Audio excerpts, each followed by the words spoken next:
tal, amigas, amigos televidentes en Extra Plus? Un gusto saludarles, darles la bienvenida a esta edición de Adelante Nicaragua, edición en la que vamos a conversar con Manuel Espinosa Jarquín, analista internacional, acerca de las revoluciones de colores. Muchas gracias por estar con nosotros, mucho gusto. Muchas gracias por la invitación. Yo quiero empezar contando una experiencia personal, ¿no? En 1989, el 17 de noviembre de 1989, 17 de noviembre se celebra el Día de los Estudiantes, y en Checoslovaquia especialmente se celebra el Día de los Estudiantes porque en esa fecha, en 1939, se produjo, estando ocupada por los nazis, Checoslovaquia, se produce una masacre de estudiantes, ¿no? Mandan a matar varios estudiantes, a colgar a otros y demás, ¿no? Entonces se celebra el Día del Estudiante y había normalmente actividad de estudiantes. Pero ese día, en 1989, se produce una gran manifestación de estudiantes en la Plaza Wenceslao de Praga, en la que están pidiendo la renuncia del gobierno del presidente, se me escapa el nombre ahorita, que recién había asumido, hacía 1 o 2 años, había asumido la presidencia tanto del Partido Comunista como la presidencia de la República Checoslovaca. Y piden la renuncia del presidente y la renuncia de su gabinete y demás, y la manifestación termina siendo reprimida por la policía. Para no hacer muy larga la historia, comienzan a haber manifestaciones y manifestaciones, primero en Praga, luego en Bratislava, que es la capital de Eslovaquia, y luego se empiezan a reproducir en varias ciudades. De manera que el 29 de diciembre el gobierno anuncia su renuncia, ¿ah? Y asume el poder Václav Havel, que era un dramaturgo, opositor al régimen socialista en Checoslovaquia, que vivía en Gran Bretaña. ¿Ah? Y él se convierte en el nuevo presidente checoslovaco. Esa se conoció como la Revolución de Terciopelo.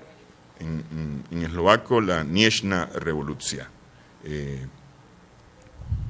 Esa fue, digamos, la primera imagen que tengo yo de una revolución o de un cambio de régimen a través de protestas, ¿ah?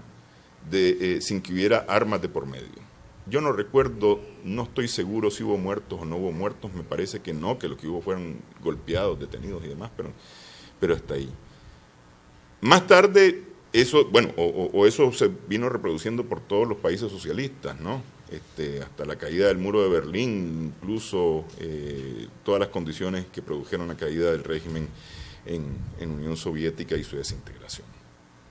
De esa época, de los 90 para acá, prácticamente no habíamos visto mucho hasta hace, 7 años, 8 años, cuando empieza la primavera árabe, o la llamada primavera árabe con Egipto.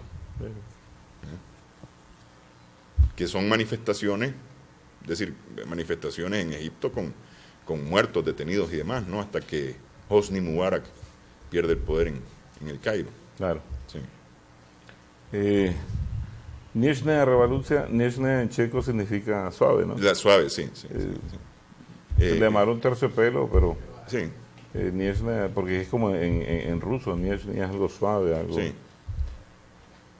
Mira, la verdad es que ahora, porque nosotros hemos estado tratando de dimensionar en el campo académico cómo trasladar toda esta información veraz, comprobada, de que esto no es nada autóctono, que no es nada espontáneo, sino que hay planes macabros con grupos de poder macabro detrás de todo esto, ¿verdad? Entonces vamos a tratar en el programa de como dicen, ser lo más light para lograr la credibilidad de la audiencia, pues de todos los niveles. La verdad es que ahora, por ejemplo, está muy de moda mencionar a Gene Sharp, que es el que hizo un libro sobre cómo llegar al poder de una forma no violenta, ¿verdad? Pero antes de Gene Sharp hay otros, por ejemplo, Thurbach, que escribió un manual de golpe de Estado, y casualmente por ahí por el 68. Y antes de esto, estos manuales o todos estos intentos de revoluciones, de llegar al poder, no es algo nuevo.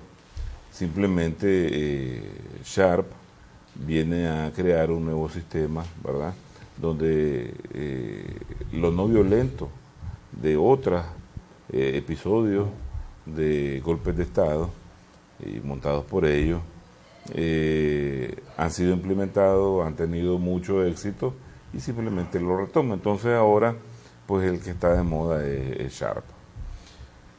Bueno, ¿qué te puedo decir? En todo esto, antes de las revoluciones de primavera hubieron las revoluciones de color. Eufemísticamente, ¿verdad?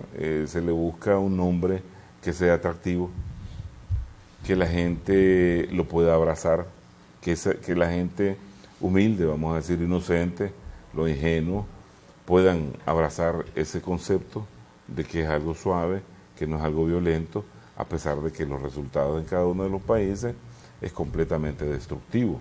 Desde ahí, la composición, vamos a decir, psicológica para que logre pegar el golpe. Cuando comenzaron a manifestarse en Túnez, cuando comenzaron la primavera árabe fue en Túnez,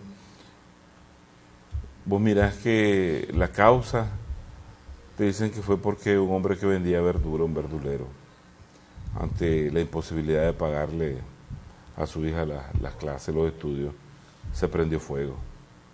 Y eso fue el despertar de toda la franja del Magreb, de toda esa parte del Medio Oriente, que se levantó en un convulsionar revolucionario. Y tras Túnez fue Egipto. Pero nadie cree eso. O sea, un estudioso de las relaciones internacionales, de las ciencias políticas, de las ciencias sociales, jamás va a creer eso.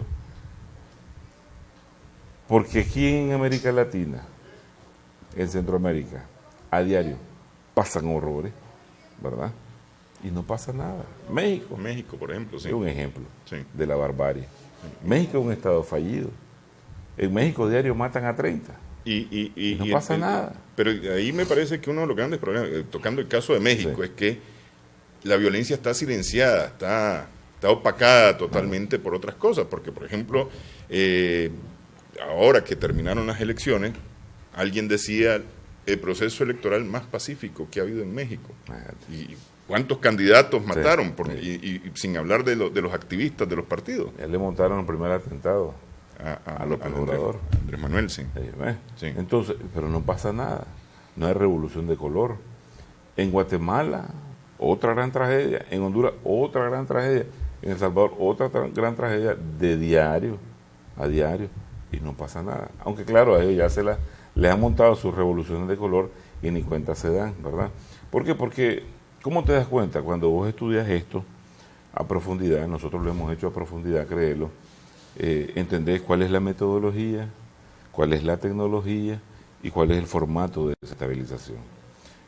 Lo que corresponde a nosotros, ¿verdad? Como académicos, nosotros venimos dándole seguimiento a esto desde el 2008, ya como formato de revolución de color, luego ya con mayor intensidad en el 2010, donde asociamos un sinnúmero de factores que se repiten en todos aquellos países y lo terminamos de comprobar en el caso de las revoluciones árabes. Y logramos entender que tarde o temprano, por muchos de los factores condicionados, producidos en el marco de estas acciones, las van a trasladar a Nicaragua, ¿verdad? Una primera atenuante es el factor geopolítico. Si vos entendés que existe una mentalidad imperial en base a un realismo político, de aseguramiento de poder, de aseguramiento de seguridad, no te van a permitir que tengas relaciones con China, ni que tengas un sueño de construir un canal. Porque ya eso para ellos es desestabilización de su dominio y control de lo que ellos llaman groseramente patio trasero. Entonces de ahí la gente tiene que entender que soñar aquí en tu propio desarrollo, en la construcción de tu propio futuro, para ellos es peligroso. Para los norteamericanos eso es peligroso. Y no te van a permitir soñar, mucho menos construir. Y eso es lo que está pasando aquí. Tener relaciones estratégicas o no estratégicas, tan solo de buena amistad, con Rusia, eso es peligroso. Mire el escándalo en que está todavía metido Trump, que ha logrado ahí crear un vaivén, ahí un bypass, pero él todavía está bajo la lupa de la rusofobia. Entonces nosotros, los pueblos nuestros, ¿verdad?, que aspiramos a una soberanía, que luchamos contra el imperialismo por vocación, no tenemos ese derecho. Para ellos, nosotros no tenemos ese derecho. Entonces tenés que estar claro que solo por esos dos atenuantes geopolíticos te van a caer encima. Y esas son las verdaderas excusas de todo esto. Las pretensiones geopolíticas y económicas de control de este hemisferio, así como de otros. Porque a veces vos decís, pero ¿qué están haciendo en Irak? ¿Qué están haciendo en Libia? ¿Qué están haciendo en Siria? Si está fuera de su continente. Porque su aspiración es de control global, un siglo a lo americano. Entonces, con actores, vamos a decir, renacientes, como Rusia, China, que ocupa la segunda posición, eso es un peligro global. Y entonces, Rusia y China y la India, eso es un peso global a las aspiraciones norteamericanas de supremacía. Tienen que tomar medidas en cada punto. Lo que pasa es que la gente no cree tampoco en las capacidades norteamericanas. Ok, pero ahí pregunto, a ver, en el caso de Venezuela, Estados Unidos ha sido bastante más que claro y ha insistido en la salida del presidente Maduro, antes del presidente Chávez, ahora del presidente Maduro, y lo dice muy claramente. En el caso de Nicaragua, Estados Unidos no ha dicho claramente que se vaya a Daniel Ortega. Lo que han dicho es, apoyamos un proceso democrático en Nicaragua, si hay elecciones adelantadas sería muy bueno para superar la crisis, pero hasta ahí nomás. Es decir, no llegan a decir ese régimen debe desaparecer, como lo han dicho en Venezuela. Mira, las acciones de política exterior se dan en el marco de la ejecución de una diplomacia, ¿verdad?, de actividades diplomáticas. La diplomacia, por naturaleza, no puede ser, o suele ser, no muy declarativa. Solo hasta cuando ya llega el término final, ¿verdad?, y en caso de una guerra, pues te declaran la guerra. Pero aún así, el embajador lo hace con una solemnidad, ¿verdad? Nosotros estamos obligados. Pero hay una guerra oculta y permanente que se da en el campo de las relaciones internacionales. Acuérdate que el conflicto en las relaciones internacionales es el elemento de mayor presencia. Lo que pasa es que tampoco lo vemos. Pero ellos no quieren ser obvios, pero son obvios. La menor declaración, la última, están disparando. No es a nosotros, pero escucho disparos. Pero aprovecho y condeno a los muertos. Esa es una declaración que le da oxígeno a la derecha, que en esta etapa, de esta primera oleada, ha perdido. Esa es una declaración que significa apoyo. Aquí viene ya el ejército analítico, ¿verdad?, que dice, ¿por qué dice esto? ¿Por qué publica esto? ¿Para qué lo hace? ¿Cuál es el fin? ¿Verdad? Entonces nosotros sí le encontramos los cabos sueltos a este tipo de forma enmascarada de apoyar este golpe. Las declaraciones del vicepresidente Pence. No, pero estas han sido un poco más claras, digamos, en ese sentido. Pero digo, esto de la señora Dogu, a mí me llamó la atención porque yo no sabía que ella vivía por ahí. Yo entendía que ella vivía en la casona. Porque es decir, es su área más protegida. Sí, ellos tienen una residencia también ahí. Y no es nueva, la residencia del embajador también tiene una ahí, en la entrada de la Sierrita. Mirá las declaraciones del vicepresidente Pence. Y entonces cuando vos escuchás, hay un análisis del discurso también.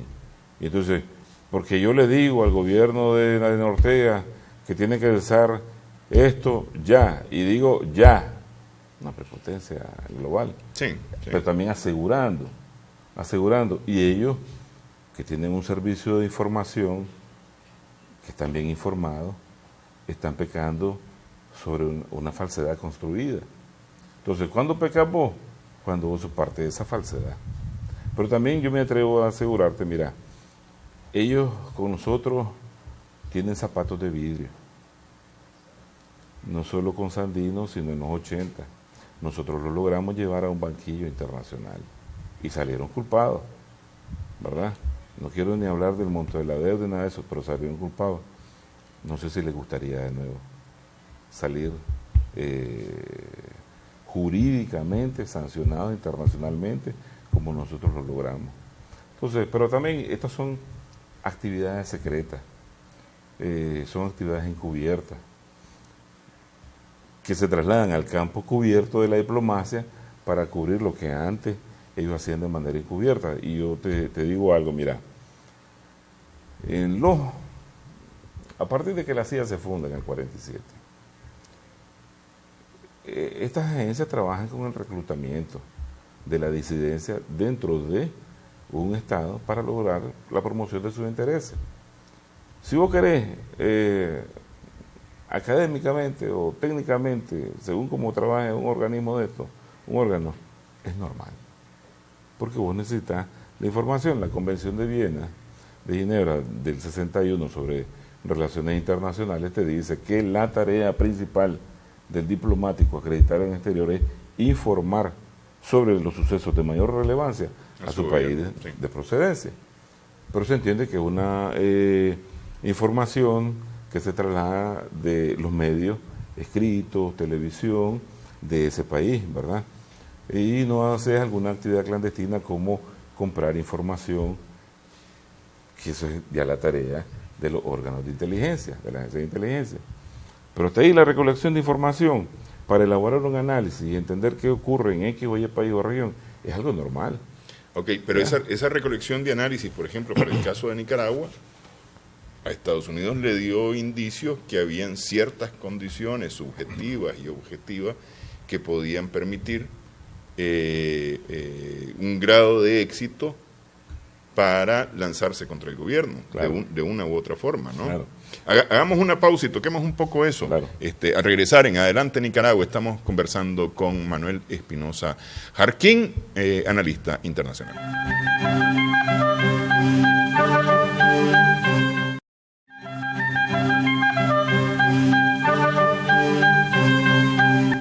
Seguimos en Adelante Nicaragua en Extra Plus. Conversamos con Manuel Espinosa Jarquín, analista internacional.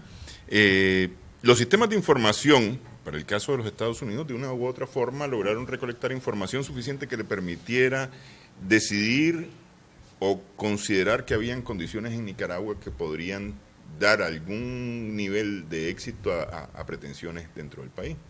Claro.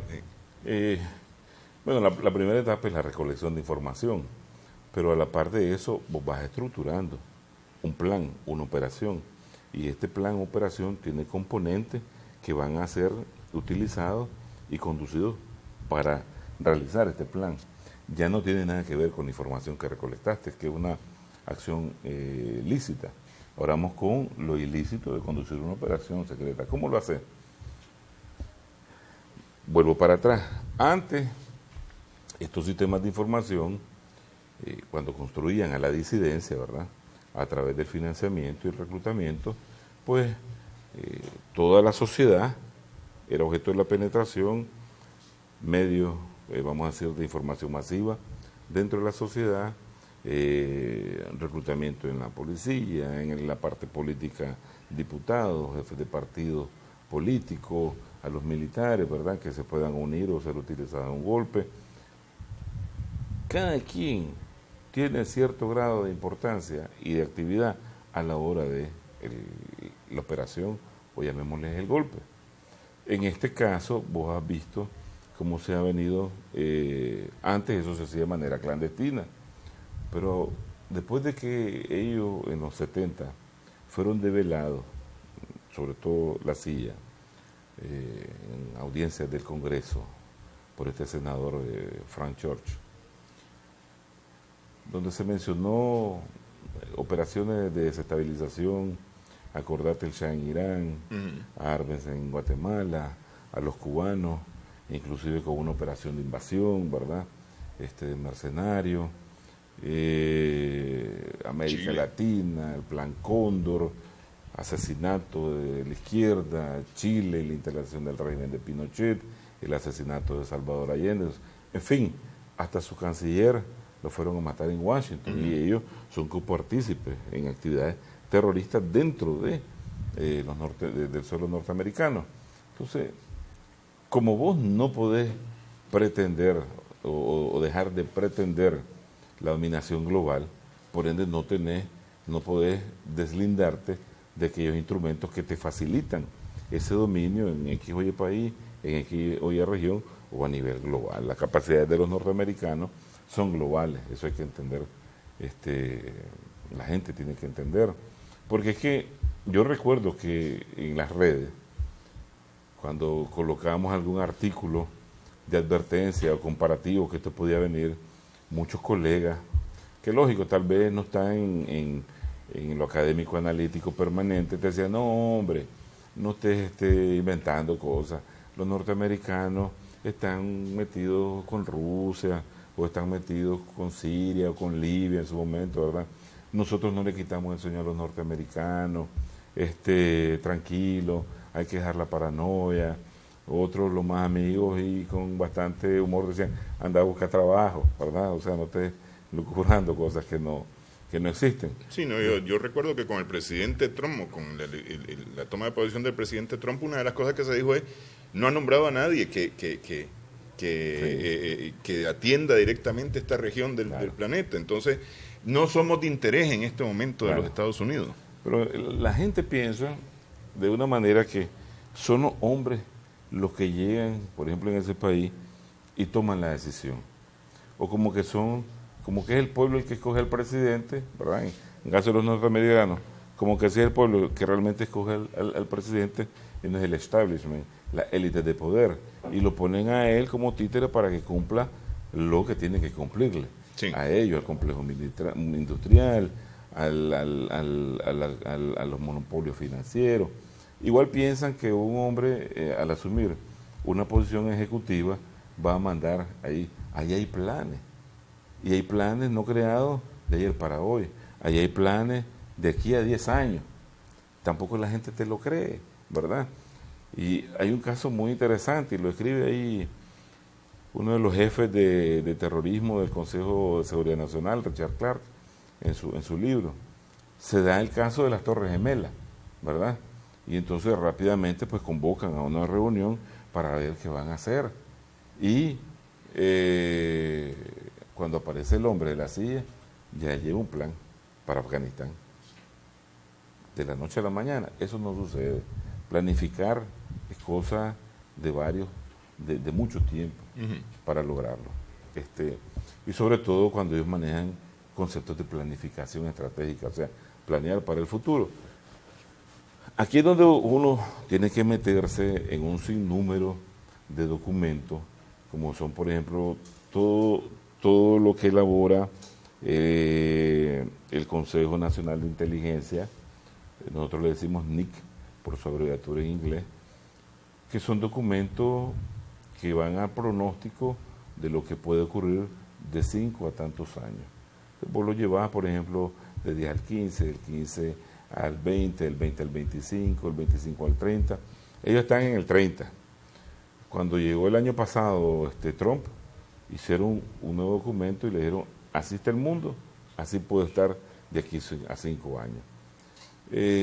¿Cómo se construye esto? Esto se construye con la asistencia del campo académico, de universidades, de centros de pensamiento, de simposios, de conferencias, donde se debate, vamos a decir, la situación de indicadores clave que pueden incidir en el comportamiento del mundo.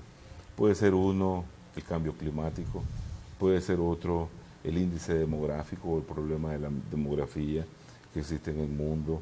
Y de ahí ellos van cotejando en cada país cuál puede ser el comportamiento. Porque vos hablás, por ejemplo, de la sobrepoblación o de la población en X o Y país, pero esa población hoy tiene un comportamiento, pero te está generando demandas que los gobiernos tienen que atender. La movilidad del campo hacia la ciudad, eso es un problema que tiene el gobierno que atender. El problema de salud, el problema de la escuela, la mortalidad y el crecimiento, los índices de natalidad, y con eso se juega en temas ya de gobernabilidad. Hay gobiernos que le prestan mucha atención, como el nuestro, ¿verdad? Atendés lo social, más del 50% del presupuesto va a lo social, te genera una estabilidad, te genera un horizonte de desarrollo económico, ¿verdad? Y aparentemente, no es que aparentemente, nosotros, en nuestra lógica, íbamos hacia un grado de progreso mayor, ya lo estábamos demostrando, pero para ellos es malo. Eso lo tienes que evitar, porque eso te dice que un gobierno que es adverso a tu política imperial está pasando el límite y tenés que cortarlo. Entonces, ese es el momento que la gente dice, es que era en el Indio Maíz que iba a comenzar. No, es que era ese cuando la reforma del INS que iba a comenzar. No, iba a comenzar cuando ellos vean que te estás pasando del límite, de donde ellos pueden alcanzar y lograr tu destrucción o tu debilitamiento, porque ellos juegan también con nociones del caos, el caos controlado. ¿O te imaginas? O sea, ¿quién se atreve a decir que él puede controlar el caos? ¿Y de qué manera lo puedes controlar? Permitís el caos que no te daña, pero el caos que te beneficia a vos, para que después vos te pongas de rodillas y implores su asistencia económica y te esclavices.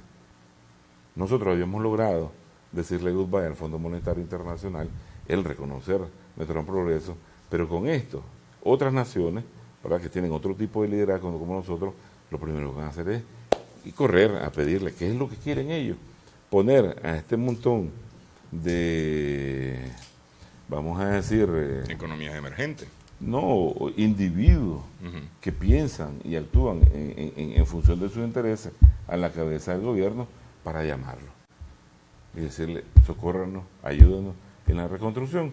Y aquellos sí, como no, aquí está su dinero, pero ya sabe, corta esto, corta lo otro. La gente no sabe o no les explican ellos mismos que a la hora de un cambio aquí dramático, cualquier logro que hayamos alcanzado en estos 11 años, la gente lo va a perder. Desde su pasaje de bus, 2.50 van a tener que pagar 10, de ida y de vuelta. Eso es un golpe. No les van a subir el salario. Mira los miles de desempleados que hay, las miles de gente que está emigrando. Eso es producto de esto. No teníamos ese problema. Ese problema que ellos lo trajeron, que ellos lo provocaron. La cantidad de muertos nosotros no teníamos. Nos horrorizábamos por los muertos de Semana Santa, ¿verdad? Ya algo casi incontrolable por la forma en que nosotros nos conducimos y la cultura que tenemos. Pero estos muertos por esta crisis política, eso es de ellos. Hay que achacárselos a ellos. Porque la estabilidad de una nación no puedes desarrollarla de la noche a la mañana, ni provocarla por 4 tipos, chavalos que ni la universidad han terminado y ya quieren ser líderes. Ni siquiera, y aquí fíjate que yo quiero ser bastante enfático, la juventud nuestra, la juventud, vamos a decir, sandinista, a diario estaba en las calles, en los campos, trabajando por los programas, entregando, vigilando por la entrega de los paquetes alimenticios, la entrega de los paquetes de usura cero, y esa es movilización permanente. Y estudian y trabajaban en función de un proyecto social. Estos 4 que están ahí nunca han entregado ni una lámina así. No saben ni qué es recorrer una calle en función de solicitar para la vela de alguien que se les muere en su cuadra. Y quieren ser dirigentes de un país. O sea, es algo, es un cuento de camino, pero con un trasfondo de la novela de Edgar Allan Poe, de horror. Pero de una u otra forma, a ver, si había indicio, de alguna manera, de que esto estaba cocinándose, hubo la posibilidad de dar pasos que detuvieran todo lo que venía a continuación. ¿ah? Claro. Y quiero irme al día 17 o 18 de abril, en Camino de Oriente, por ejemplo, en León, con la manifestación de los jubilados en León. Se pudo haber evitado lo que sucedió con esa manifestación, es decir, dejar que la manifestación corriera, simple y sencillamente. Mira, hombre. Vamos a dejar eso para claro, después de la pausa. Claro. Hacemos pausa en esta edición de Adelante Nicaragua.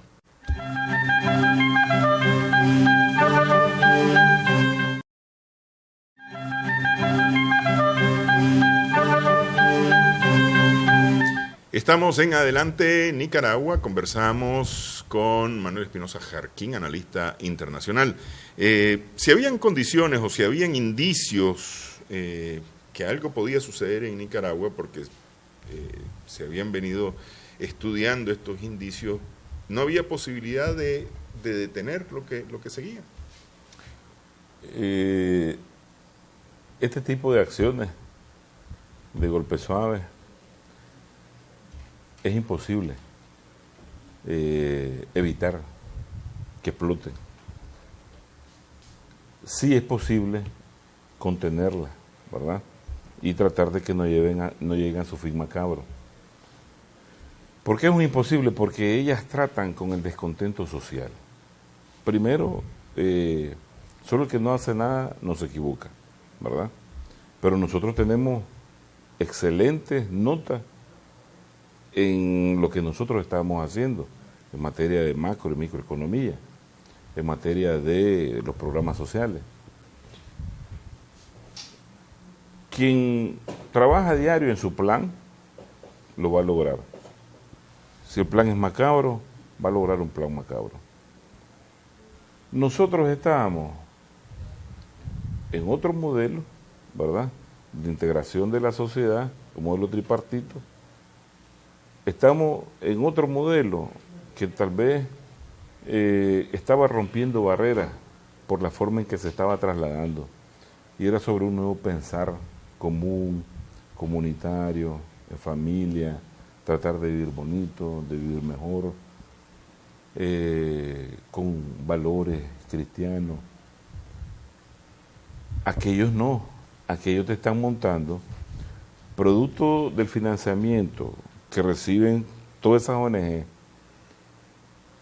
producto del plan de construir una sociedad civil vía ONG, que tienden a tratar de, en el buen sentido de la palabra, llenar aquel vacío donde el Estado no llega, pero el plan es diferente, es criticar, demonizar aquellas insuficiencias estructurales de la sociedad donde el Estado, por producto de presupuesto, no puede llegar.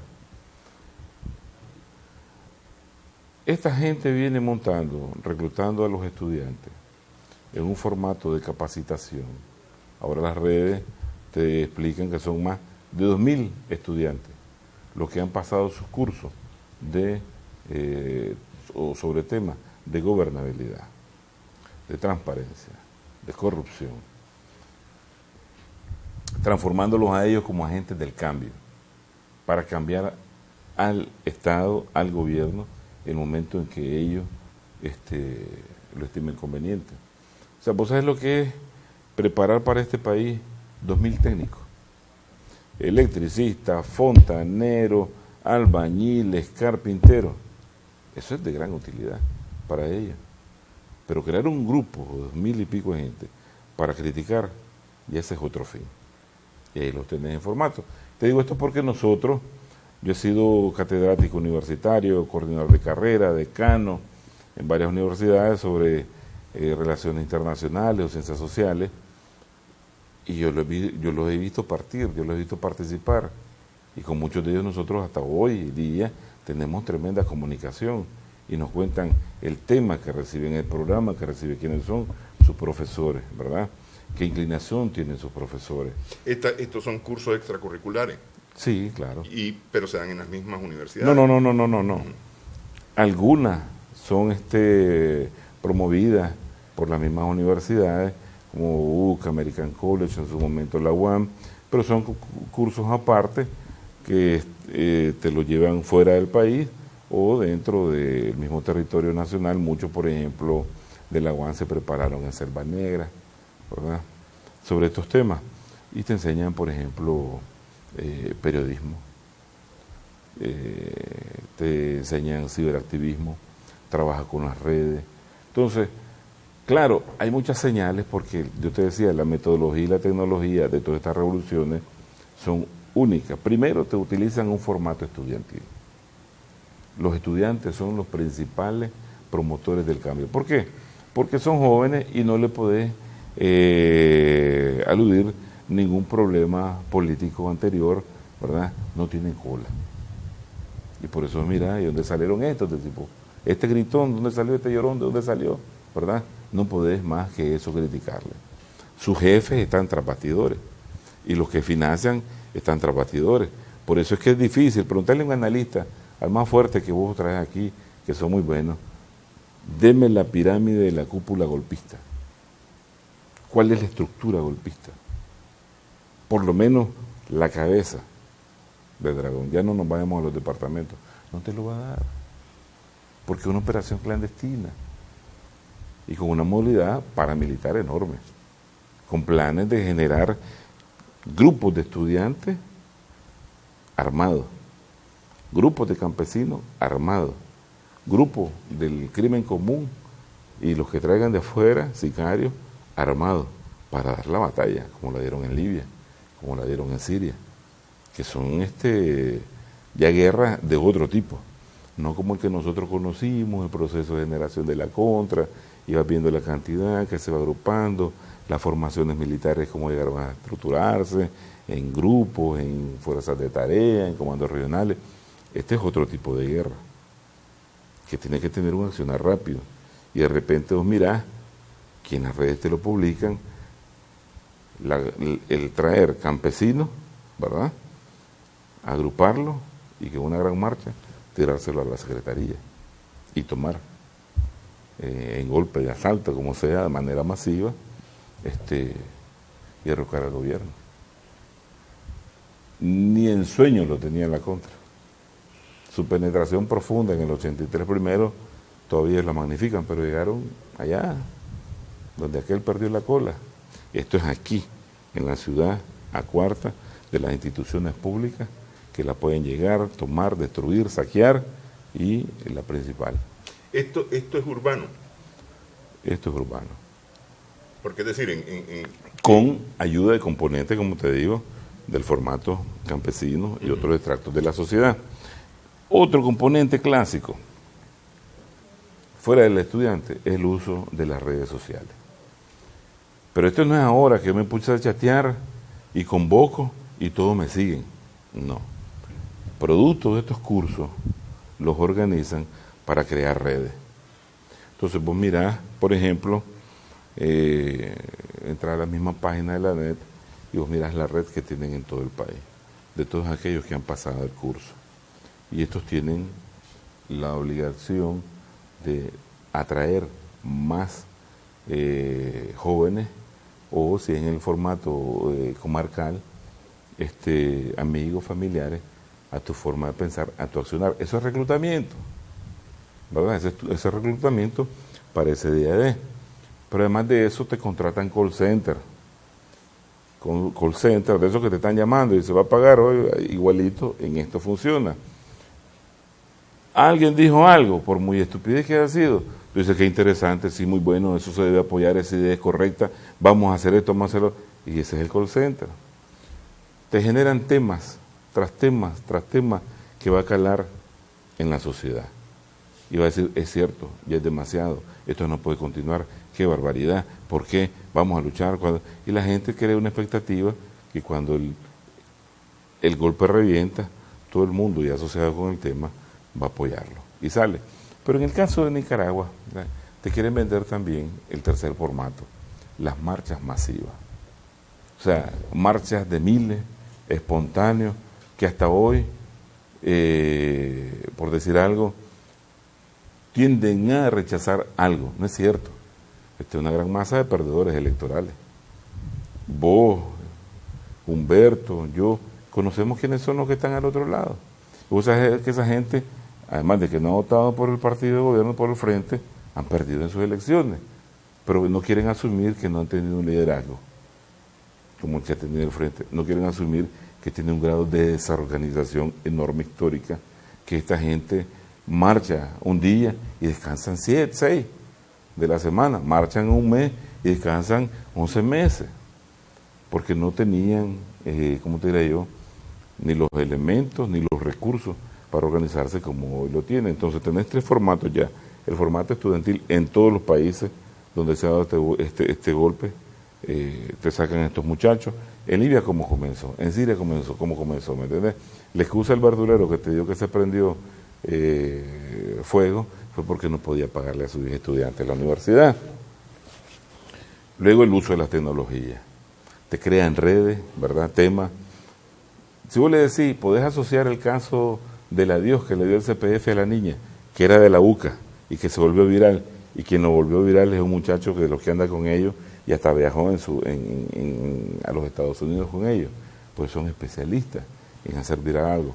Lo de PriceSmart, una coincidencia o un ejercicio donde todo el mundo se aboca y comienza a compartir el tema y inclusive ir allá y manifestarse y ponerse, todos esos son ejercicios básicos, preentrenamiento para el día que tenga que montarse. ¿Qué es lo que pasa? Vos mirá lo que pasaba antes en las redes con nosotros. ¿Qué es lo que poníamos nosotros en las redes? Los programas del gobierno, cómo estábamos avanzando, ¿verdad? ¿Qué es lo que estábamos haciendo?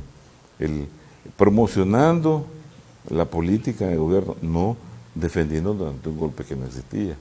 Entonces, por ahí es donde la gente te dice, los agarraron con los calzoncillos chicos, ¿sí? Porque nosotros estamos abocados a promover otro tipo de cultura, otro tipo de acciones sociales, ¿verdad? Ellos no, ellos se están montando. ¿Qué pasa con esto? Y la gente tiene que estar clara. Cuando los golpes triunfan, todos esos temas que ellos trataban de combatir, ya no se combaten. Y esas redes, esos call centers no siguen pagados y esos grupos que administraban cortan todo tipo. Entonces vos querés pronunciarte por lo mismo, no existe. No hay tal agrupación masiva, ¿verdad? Entonces ahí tenés 3 formatos que se usan permanentes. Y después, producto de lo que se devela, todo esto se va a develar, ¿verdad? En su momento te das cuenta que todo fue fabricado con un fin, llevar a lo que siempre quieren, instalarse en el poder. Ahora, pero las condiciones que critican son condiciones reales, al final de cuentas. Es decir, de alguna manera, el tema de la corrupción, por ejemplo, es un tema real, el tema de la falta de libertad para la movilización en general, ese tipo de cosas son temas reales, temas que han estado y que han existido, ¿verdad? Y sobre los cuales se empezó a protestar, porque al final de cuentas sobre eso termina siendo la protesta, porque no fue solamente lo del INS, sino el hecho de varias otras cosas, ¿no? Por lo menos la figura que se ha utilizado es la figura de la botella de gaseosa que está tapada, se sacude y cuando se destapa sale disparada, ¿no? Sí, pero toquemos eso después de la pausa. Okay. Estamos en Adelante Nicaragua en Extra Plus.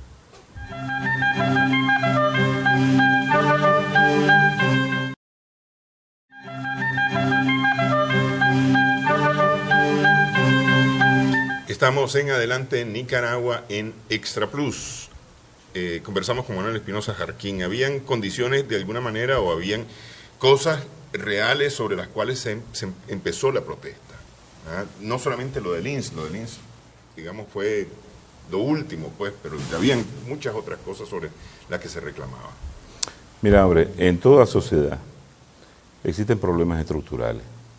Yo te decía que este tipo de acciones de desestabilización de política exterior de los gringos se monta en eso, se apropia de los problemas estructurales de una sociedad para validar su acción golpista.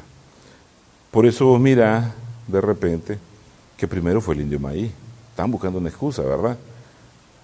Luego fue la reforma del INS, que no pudo ser bien explicada, pero la reforma del INS no tiene ningún daño que le haga inclusive a los adultos mayores. Tenía una propuesta de ampliar la cobertura de servicios para ellos. Entonces de repente ellos te dicen, no, esto es nada de links, esto es salida ya. Yo creo que la salida ya, la ruta de la democratización va a solventar los problemas estructurales reales que tiene este país. Porque ellos no te han podido presentar, ¿verdad?, un programa de desarrollo económico que va a superar a lo que nosotros teníamos. ¿Por qué? ¿Por qué no está el desempleo, la mejora de la educación en un programa que ellos propongan? ¿Por qué es la urgencia de que salga ya la pareja presidencial? Porque ese es el liderazgo que ellos no han tenido. Acuérdate que atrás del presidente Daniel estaba un señor que, bueno, no quiero ir más allá, ¿verdad? Pero estaba un señor que lo único que te ofrecía es que te arremangara las mangas. O sea, él no tenía ningún tipo de visión.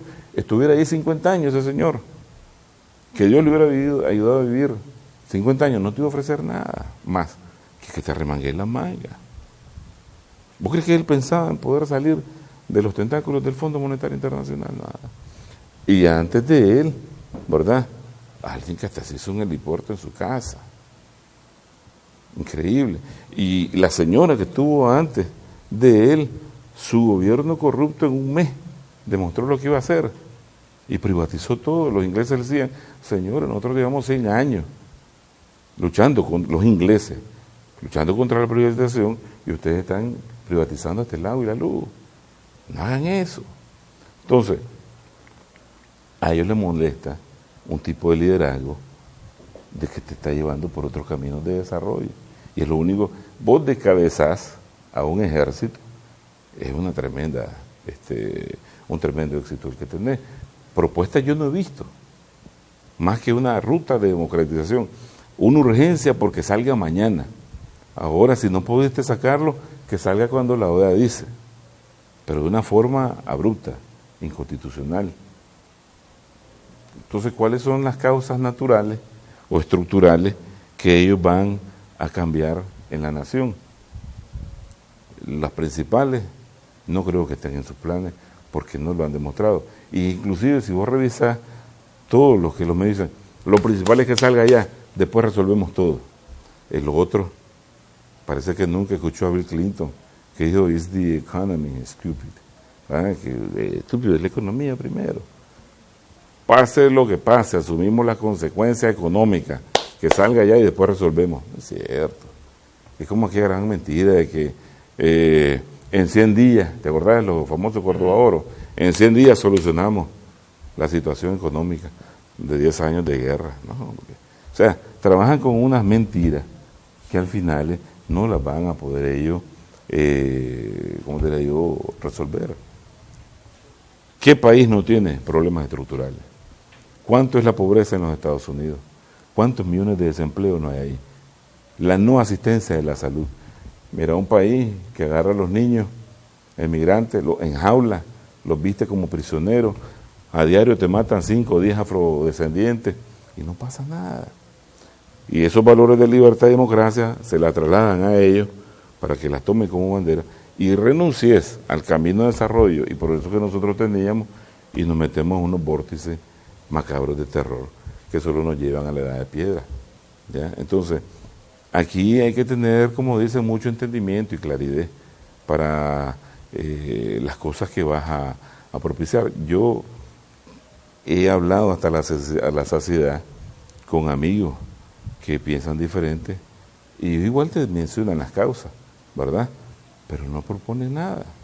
Entonces, ¿quién te dice a vos que la empresa privada que está hecha de construir su fortuna a base de lo ilícito, porque ganarle a otro también es ilícito? Dios aquí no vino a proteger a los mercaderes. Ese es un punto de partida. No va a querer privatizar el estadio. ¿Te imaginas clase de fortuna? La que se van a echar los que privaticen el estadio, o los que privaticen el puerto Salvador Allende, o cualquier otra macro o micro infraestructura que se ha logrado. El mismo transporte. la privatización del transporte. ¿Vos crees que le van a tener estos Maigili o los de Amchan pesar a los, ¿cómo le dicen?, transportistas, al sector, a la gente que se traslada, al sector público, que se traslada a diario en su medio? No te montas al bus. Y la privatización de las clínicas, no van a privatizar los hospitales, van a hacer su clínica privada. No tenés que morir. Ese es el neoliberalismo, hermano. Entonces, eso que vos le limitás a que sus bolsillos se acrecenten, eso les molesta. Aquí hay que tener mucha visión, hermano, social. Pero vamos a suponer que el día de mañana o esta tarde renuncia el presidente Ortega y estos toman el poder, poniendo no sé a quién, porque ese todavía es una duda. Porque aquí estamos en el quítate tú para ponerme yo. Claro, mira, te pueden poner a cualquiera de esos chavales. Sí. Pero acuérdate lo que decía de Pastora cuando Somoza en el Frente Sur.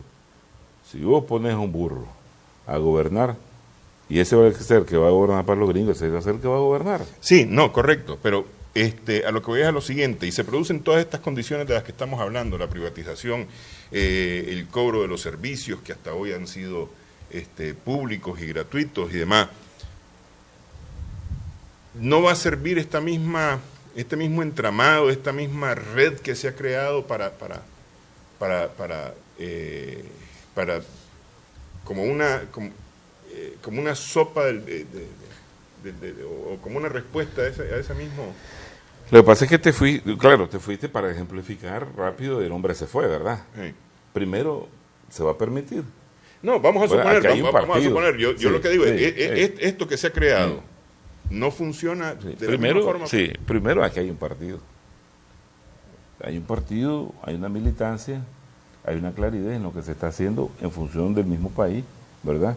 Y habría que preguntar si se les va a permitir y a qué costo, ¿verdad? Ellos, esos que están ahí apareciendo, no representan a todo el país. Esa es otra mentira que hay que develarle. Ellos no representan ni a su casa, mano. Mira a Moisés Hassan, ni por él votaron.